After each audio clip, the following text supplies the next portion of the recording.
Welcome back to the SSL Family Dad channel.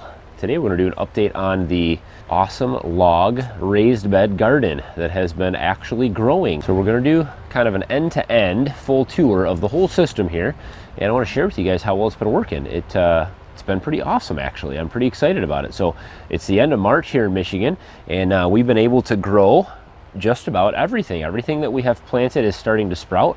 And so even the real hot weather stuff is sprouting. Of course, a lot of the cool weather stuff sprouted first, but so I'll kind of give you an overview and take you through how things are doing.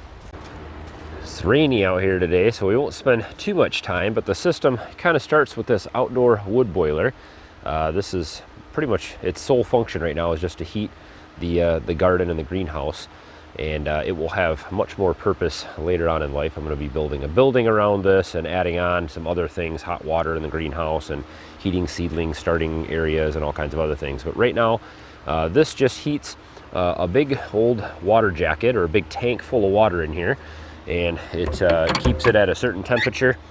I burn a bunch of junk wood in there and you know, whatever green stuff and chunks of things I have laying around. So it honestly doesn't require too much as far as wood goes.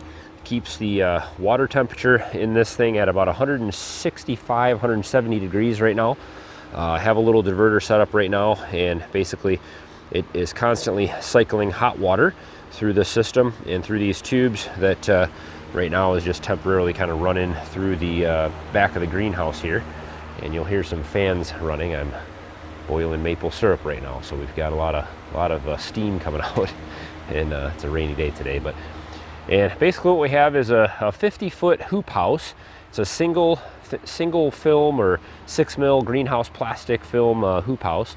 It's 50 feet long, and I can't remember the exact dimensions on the width and stuff. I'll have to link the video where I built it if you're interested in some of that. It's built with PVC pipe or conduit, PVC conduit, and it has been doing really well. No matter how much heat I put in this thing during the nighttime, especially when it's 10 degrees outside, it cools down in there. All that heat just escapes through that plastic.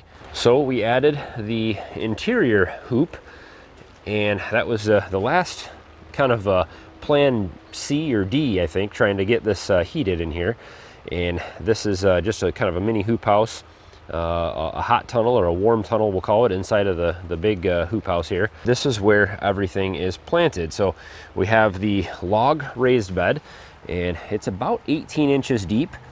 All these logs were just cut off the back property there and brought up and put in place, notched in place, and it's quite a chore actually getting all these set up in here. For those of you guys who have been following along, you'll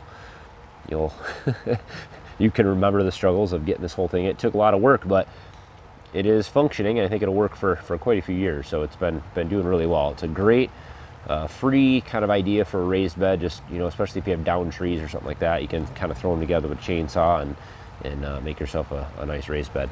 Before I go through what's growing in here, we'll go through the heating system. So what I have is those hot water lines that come from that wood boiler.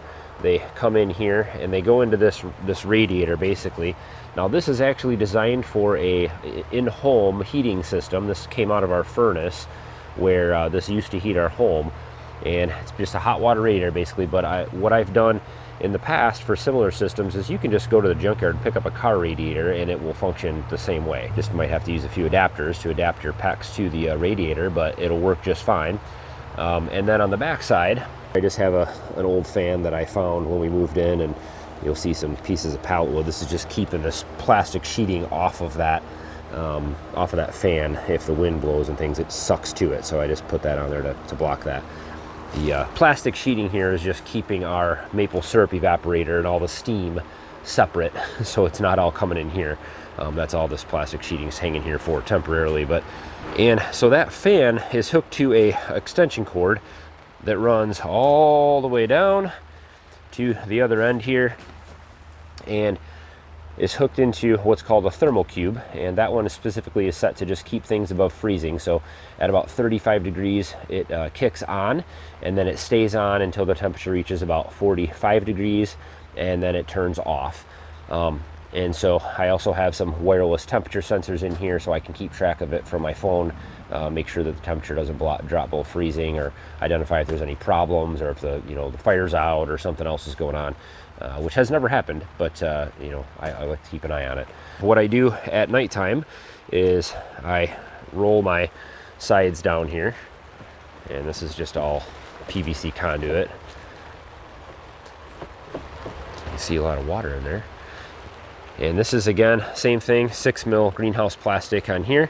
And so I just roll the sides down at nighttime, and that heater, if the temperature drops below 35 degrees, that heater at the other end kicks on, and it blows air through that radiator and blows real nice warm air throughout this whole raised bed. And it exits right down underneath here. The air actually, there's a gap down at the bottom that comes out at the bottom, and keeps the whole thing nice and warm. When I come out to do chores in the morning, I roll up the side and make sure that it doesn't get too hot in there. I've forgotten a couple days, and it's been up over 90 degrees in here. So that keeps the air warm in here, but for germinating seeds, the soil needs to be kept warm also. And you can see this is a soil probe. This is about an inch below the surface of the soil there, and it's about 71 degrees. It holds pretty steady at 71 degrees.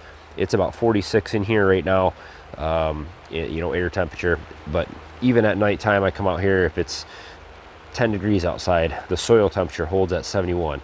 And that's because I started by burying 100 feet of 3/4 inch PEX all underneath here, back and forth. And so that hot water that cycles in through the heater, it also cycles through that 100-foot coil underneath the soil here, which helps to warm that soil and keep it at a nice constant temperature, even if the sun's not out. So this will act as a year-round garden for us. Don't think there'll be any problem growing in here with the wood boiler. It's got quite a bit of power, and it's able to keep the soil and the plants nice and warm.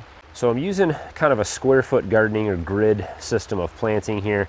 And for those of you who have not been following along, this is the template that I use. This just gives you seed spacing for all kinds of different varieties of plants, and you plant kind of each square foot gets a certain number of things. So carrots, for instance, you can see they're kind of right here, they're kind of in a grid there of 16 per square foot. And same with the radishes here. You can see it's time to come through and thin these out. So I'll come through with some scissors and just chop off the smallest one and let the biggest one grow for all those radishes. But it's definitely time to do that. All the cold weather stuff I put at the furthest end away from the heater because it's going to stay coolest down here. We've got all of our lettuce growing in, and that needs to be thinned out as well.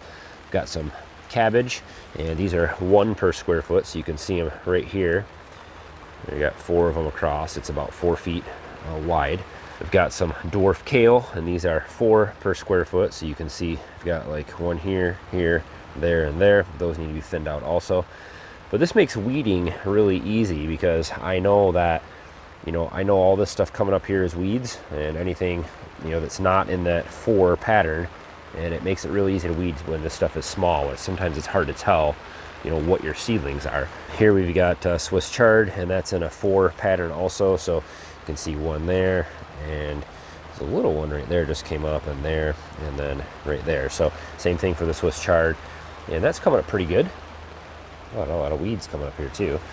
Got pak choi, which seems to be growing pretty well. That's in a 4 pattern also, so it's 4 per square foot. And then the green beans, I believe that these are the bush beans. I think they were 6 per square foot. So you can kind of see here, you've got the 6 beans in that square. These have been, I don't know, they've been coming up at different rates. So some of them are pretty small and just coming out. They're not sure they're doing real well. And some of them grew, real quickly, and they seem to be doing great. So we'll see how these do. This is pretty acidic soil for beans. A lot of compost in here. Beans like a little bit higher pH, but we'll see how things do. This whole section from the post all the way over to the stakes here, this is all potatoes. And this is the first time that I've grown potatoes that I've saved from the year prior. These are a purple potato, and they're really good. They were really hardy growing, but you can see them coming up in a few different places here, just popping up through the soil. all over the place here. You can see a few of them, and those will fill in this whole area. Those are real tall, so they'll kind of pack this in pretty good. I saved this one. This one was actually growing in the box that we had downstairs from last year. It's dead now, but look at this little potato and the one root that grew out of this thing, and that is probably about 16 inches that root grew with no water, even just from the energy that was in the potato. And so if you think about that, you can plant those potatoes really deep, and the deeper they are, the more potatoes you're going to get, because they have lots more room to put out tubers. So that's pretty amazing, actually, how long and how that thing grew without any sunshine or water, just from the energy that was stored in the potato. So now all the hot weather stuff down here, the tomatoes and peppers and eggplant.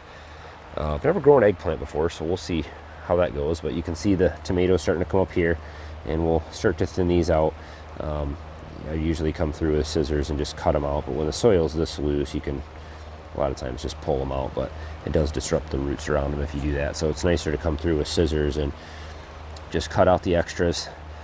Got a bunch of them here. These are all Ace 55s, and I've got some Romas in here.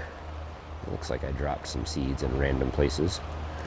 Eggplant, I'm not sure. The soil's dried out a little bit down here. I got to water, but I think this might be it.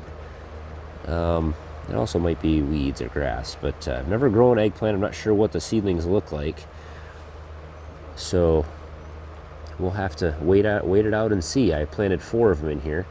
This is the only ones I see that should be kind of right in the middle of that square where I planted them, so we'll see what happens with those.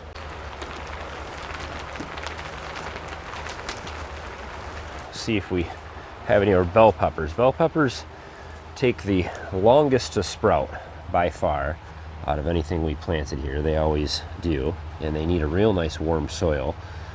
But it looks like we've got a few coming in. So got a couple right there, and that one right there is a pepper, and it looks like this right here is one also. Only time will tell how well they grow in here. Bell peppers are a super long season crop for us here in Michigan, so we always had to start those really early if we want to have any decent harvest. But a lot of this stuff, in 30 days, I'll be harvesting radishes, I'll be harvesting lettuce.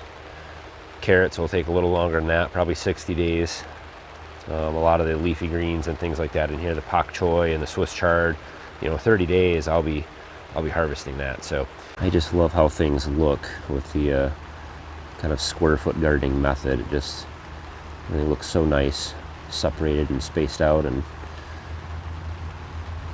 once it's thinned out I don't know how I ended up planting so many lettuce seeds in one spot. They're small. There's still a lot of work to do with this little gardening system, but I'm so surprised at how well it has been working. Temperatures have been easily in the 20s every night, and no problem. It's never dropped below about 34, 35 degrees.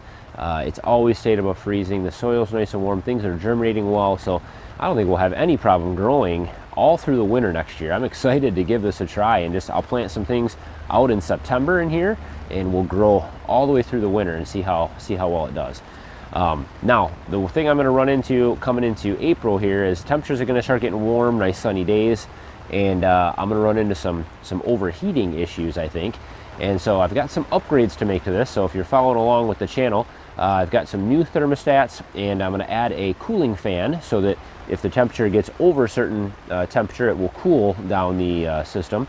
And then if it gets below the temperature, it will heat the system. And so we'll have both cooling and heating going on. And so that should be pretty interesting to set up. So we'll look forward to those videos coming out soon.